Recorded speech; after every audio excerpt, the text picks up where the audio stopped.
እንዴት ናችሁ? በጣም ብዙ ሰዎች እየደወሉ ይሄ ሁኔታ ሳይኖርብኝ አይቀርም እያሉ የሚጠይቁን አንድ ሜንታል ሄልዝ ኮንዲሽን አለ፣ ኤዲኤችዲ። ዛሬ በሚኖረን ቆይታ ኤዲኤችዲ ምንድን ነው? ከየት ይመጣል? ምን አይነት ምልክቶች አሉት? ምን አይነትስ የህክምና መንገዶች ይኖራሉ? አማራጮቻችን ምንድን ናቸው? የሚለውን ነገር በስፋት የምናይ ይሆናል። ቃል ኪዳን ብርሃኑ ነኝ፣ ካውንስሊንግ ሳይኮሎጂስት። አብራችሁን ቆዩ።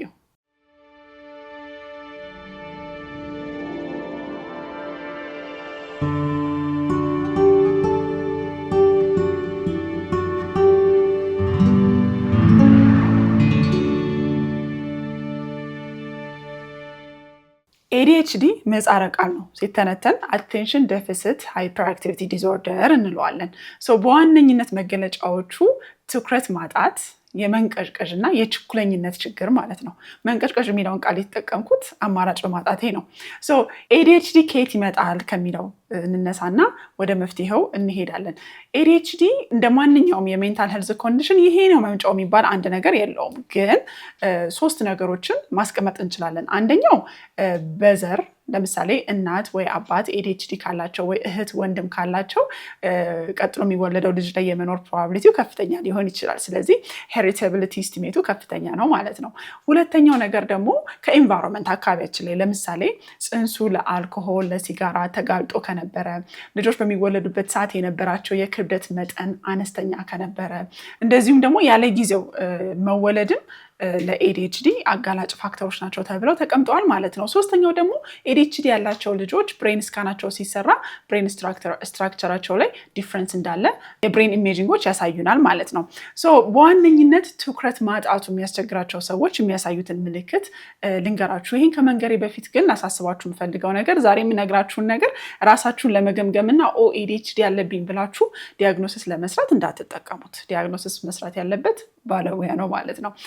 ትኩረት የማጣት ችግር ያለባቸው ሰዎች የመጀመሪያው ችግራቸው መርሳት ነው። እጅግ በጣም ብዙ ነገር ይረሳሉ። መርሳት ሲባል እኔም እኮ ረሳለሁኝ ልትሉ ትችላላችሁ። እውነት ነው፣ እኔም ረሳለሁኝ። ግን የእነሱ መርሳት በጣም የተለየ ዋጋ የሚያስከፍል ሜጀር የሚባሉ ለምሳሌ የመኪና ቁልፍ መጣል ሊሆን ይችላል፣ ስልካቸውን መጣል፣ ፓስፖርት፣ ዶክመንቶች፣ መታወቂያ የመሳሰሉት ነገር በየቀኑ የትም ጥለው ሊመጡ ይችላሉ ማለት ነው።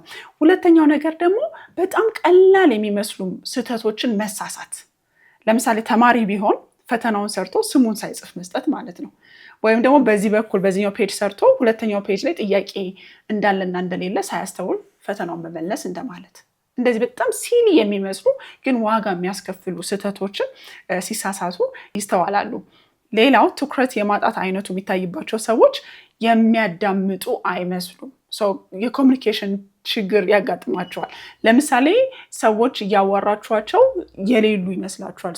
እያዳመጥከኝ ነው፣ እያዳመጥሽኝ ነው እያላችሁ 10 ልትጠይቋቸው ትችላላችሁ። ወይም ደግሞ እሱ እኮ አያሰማኝም ወይ እሱ አትሰማኝም ልትሉ ትችላላችሁ። ትኩረት የማጣት አንዱ ችግር የሚያዳምጡ ያለማምሰልን ነገር ያመጣል ማለት ነው። ሌላው ደግሞ ትዕዛዝን አንብበው አይጨርሱም። ኢንስትራክሽንን ደግሞ አለማንበብ አለመረዳት ብዙ ዋጋ ያስከፍላል አይደለም? ስለዚህ ትዕዛዝን አንብቦ አለመጨረስ አለመረዳት የመሳሰሉት ነገሮች አሉ። ዋናው አቴንሽን ዴፊሲት ሃይፐርአክቲቪቲ ዲስኦርደር ላይ የምናየው ነገር ሰዓትን ማስተዳደር በጣም ነው የሚከብዳቸው። አቴንሽን ዴፊሲቱን ብቻ ይሁን ሃይፐርአክቲቪቲውም ሰዓት ማስተዳደር በጣም የሚከብዳቸው ሰዎች ናቸው እነዚህ ሰዎች። ስለዚህ ከሰዓት ማስተዳደር ጋር ተያይዞ የሚመጡ ችግሮችን ለምሳሌ እስከ መጨረሻው ድረስ ስራን መግፋት አለመስራት፣ ወይም ደግሞ ብዙ ነገርን ጀምሮ መተው አለመጨረስ የመሳሰሉ ነገሮች እንደ ችግር ይከሰቱባቸዋል ማለት ነው። በዋነኝነት ደግሞ መንቀዥቀዥ ወይ ችኩለኝነቱ ደግሞ የሚታይባቸው ሰዎች ወይም ደግሞ ሃይፐርአክቲቪቲው ፕሪዶሚናንትሊ የሚታይባቸው ሰዎች ምልክቶቹን ብናይ አንደኛው አርፎ ለመቀመጥ መቸገር ነው። በተለይ ይሄ በልጆች በጣም ይስተዋላል። እሱ እኮ በቃ አርፎ አይቀመጥም፣ ይንቀዠቀዣል። ትምህርት ቤትም ልትጠሩ ትችላላችሁ። ሙሉ ክፍለ ጊዜ 45 ደቂቃውን ላይቀመጡ ይችላሉ። እንደዚሁም በቤት ስታዩዋቸው ራሱ በጣም እዚህም እዛም እየረገጡ ሊያስቸግሯችሁ ይችላሉ ማለት ነው። ይሄ በልጆች ነው። ስናድግም ደግሞ አዘን አዳልት አርፎ መቀመጥ ሊቸግር እንጂ መቁነጥነጥ ሊሆን ይችላል፣ እጅን ማወራጨስ ሊሆን ይችላል፣ እግራችንን ማንቀሳቀስ ሊሆን ይችላል ያለማቋረጥ። ይሄ ሃይፐርአክቲቪቲው ፕሪዶሚናንትሊ የሚታይባቸው ሰዎች ናቸው ማለት ነው። ሌላው ደግሞ ዝም ያለ ሁኔታ ውስጥ ራሳቸውን ሲያገኙ መጨነቅ። ሁሌ ባክግራውንድ ላይ ኖይዝ ሊፈልጉ ይችላሉ። በጫጫታ ውስጥ በጣም ትኩረት ማድረግ የሚችሉ ሰዎች አጋጥሟቸው አያውቁም። ስለዚህ ዝምታን አለመፈለግ፣ ሁሌም የሆነ ነገርን ጫጫታን እንዲኖር መፈለግ መገለጫቸው ሊሆን ይችላል። እንደዚሁም ደግሞ ብዙ ማውራትና ተራ ለመጠበቅ መቸገር። ልክ እያወራችሁ እያለ አቋርጠዋችሁ ሊገቡ ይችላሉ። ጥያቄ ስትጠይቋቸው ጥያቄያችሁን ጠይቃችሁ ሳትጨርሱ በመሀል እንዲህ ለማለት ፈልገ ነው ብለው አቋርጠው ሊገቡ ይችላሉ። ስለዚህ ብዙ ማውራት፣ ተራ አለመጠበቅ፣ ማቋረጥ የመሳሰሉት ነገሮች ይታዩባቸዋል። በችኮላ ነገሮችን ሊወስኑ ይችላሉ። በጣም ሜጀር የሚባሉ ውሳኔዎችን ለምሳሌ የፍቅር ጓደኛ መምረጥ ሊሆን ይችላል፣ ስራ መልቀቅ ሊሆን ይችላል፣ ወይ የማይፈልጉት ስራ ላይ አፕላይ አድርገው ገብተው ልታገኛቸዋቸው ትችላላችሁ። ውሳኔ ሲወስኑ በጥድፊያና በችኮላ ሳያስቡ ሳያሰላስሉ ሲወስኑ ሊታዩ ይችላሉ። የስሜት መዋዠቅ ይታይባቸዋል። ቁጡ ሊሆኑ ይችላሉ። ተናዳጅ መሆን ኢሪታቢሊቲ የምንለው ነገር ቶሎ ቶሎ በትንንሹ መናደድ ሊታይባቸው ይችላል ማለት ነው። ትኩረት የማጣቱንም አየን፣ ሃይፐር አክቲቪቲውንም አየን። ሁለቱ ሲደባለቅ ADHD እንለዋለን ማለት ነው። አቴንሽን ዴፊሲት ሃይፐር አክቲቪቲ ዲስኦርደር። የሁለቱ ደግሞ ድብልቅ ሲሆን ቅድም የጠቀስናቸው ምልክቶች እንዳለ ሊያሳዩ ይችላሉ ማለት ነው። እንዴት ነው ማወቅ የምንችለው? አሁን ስነግራችሁ እነዚህ ምልክቶች በመጠኑ ሁላችንም ጋር ያሉ ነገሮች ናቸው። እንዴት ነው ይሄ ነገር ህመም ነው ብዬ የምወስነው የሚለው ነገር ጥያቄ ሊፈጥርባችሁ ይችላል። እንዳልኳችሁ አንድን ህመም ነው ለማለት ግዴታ የሕክምና ባለሙያ ጋር፣ የአእምሮ ጤና ባለሙያ ጋር ወይ ሳይኮሎጂስት ጋር መሄድ ይኖርብናል እንጂ ቤታችሁ ቁጭ ብላችሁ የምትወስኑት ነገር አይደለም። ወደ ባለሙያ ስትሄዱ ምንድን ነው የሚያደርጉት ነገር ካላችሁ፣ አንደኛው በጣም ጥልቀት ያለው የስነ ጠባይ ግምገማ ይደረጋል። እዛ ግምገማ ላይ ለመጣው ክላይንት ብቻ ሳይሆን ክላይንቱ ዙሪያ ላይ ያሉ ሰዎችም የጥያቄው አካል ሊሆኑ ይችላሉ። ለምሳሌ ወላጆች ኢንተርቪው ሊደረጉ ይችላሉ። ትምህርት ቤት ላይ ልጆች ከሆኑ አስተማሪዎቻቸው ጭምር የግምገማው የምዘናው አካል ሊሆኑ ይችላሉ ማለት ነው።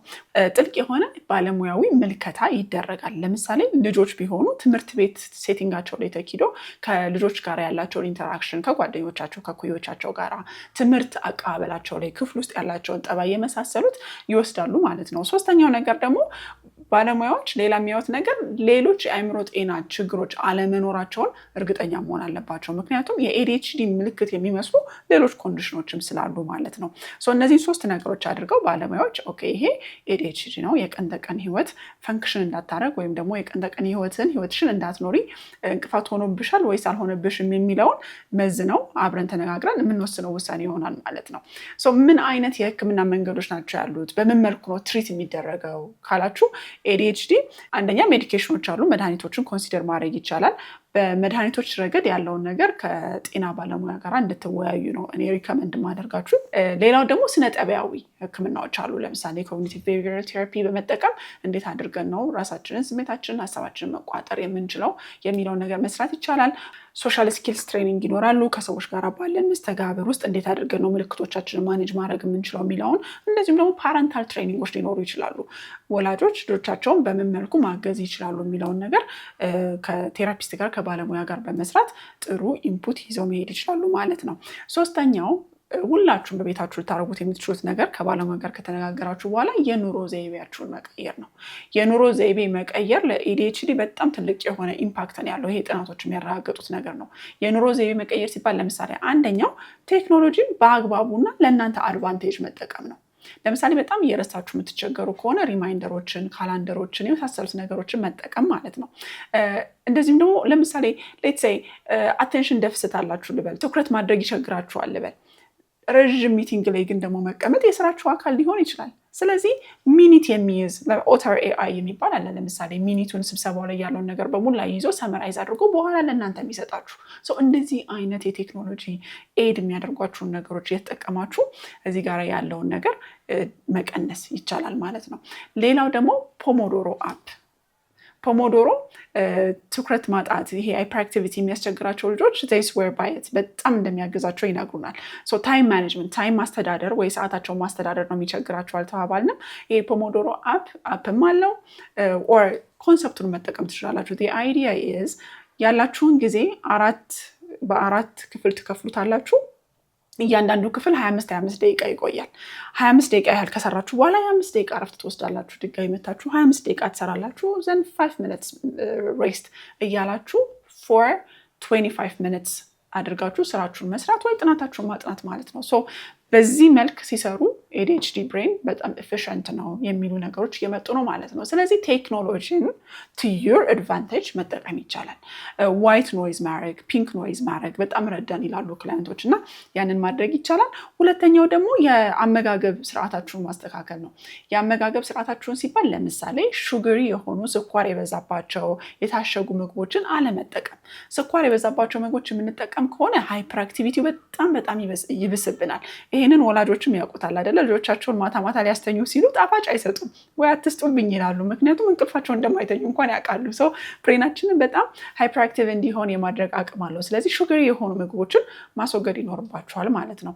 ሌላው ደግሞ አካላዊ ብቃት እንቅስቃሴ ለትኩረት ማጣት በተለይ እሱን እንዲያግዘን አካላዊ ብቃት እንቅስቃሴ የሬጉላር የቀን ተቀን ህይወታችን ማድረግ አለብን። የሆነ ቀን ሰርተን የምናቆመው ሳይሆን እንደ ሀቢት ይዘነው የምንሰራው ነገር ከሆነ በደንብ አድርጎ ሊያግዘን ይችላል ማለት ነው። ሌላው ሩቲን ፎርሙሌት ማድረግ፣ ልማድ ማበጀት፣ አይምሯችሁ ምን ኤክስፔክት እንደሚያደርግ ማሳወቅ ማለት ነው።